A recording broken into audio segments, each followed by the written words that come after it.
Депутаты проголосовали за повестку дня, исключив из нее несколько законопроектов. В первом чтении принят законопроект о внесении изменений в закон о резерве вооруженных сил Республики Абхазия. О сути изменений коллегам сообщил заместитель председателя Комитета по социальной политике, труду и здравоохранению Леонид Чамагуа. В случае получения инвалидности или, не дай бог, гибели резервиста, он и члены его семьи имеют право на пенсионное обеспечение. К сожалению, механизм самого пенсионного обеспечения не прописан.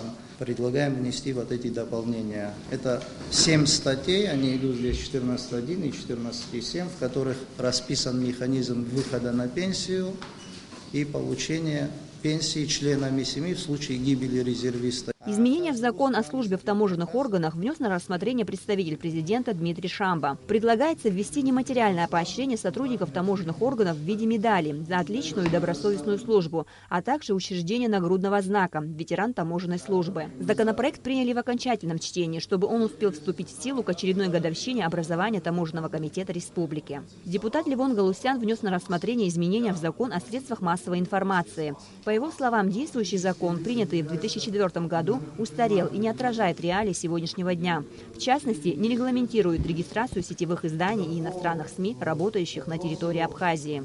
Должен сказать прямо, что возник ряд проблем, требующих нормативного регулирования. Например, сетевые издания фактически игнорируют правила регистрации СМИ в нашей стране.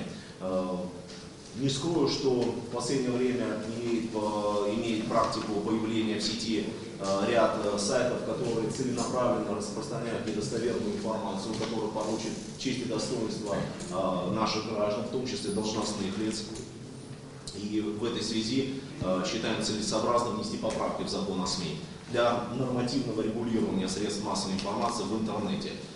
В окончательном чтении принят законопроект о противодействии коррупции. На Министерство юстиции возложена обязанность проводить антикоррупционную экспертизу проектов законов, указов президента, проектов постановлений Кабинета министров, разрабатываемых органами исполнительной власти, а также экспертизу уже принятых нормативно-правовых актов. Законопроект о приватизации республиканской муниципальной собственности принят в окончательном чтении. Парламентарии исключили статью о прямой продаже недвижимости, заменив ее формой конкурсов и аукционов.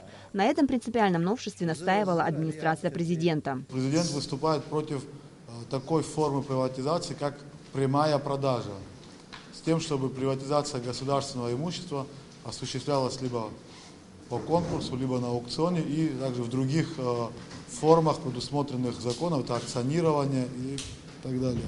Также проект закона устанавливает разграничение даже поступления денежных средств от приватизации. Так, местные бюджеты будут в финансовом плане заинтересованы в поступлении средств от приватизации в местный бюджет.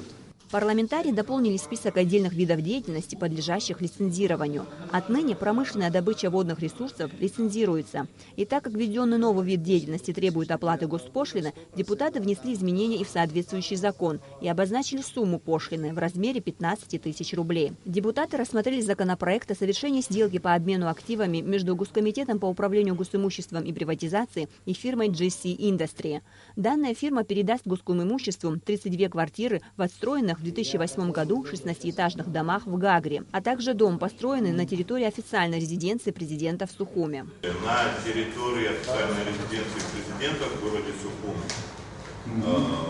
экзековым был построен дом по просьбе президента Республики Абхазия.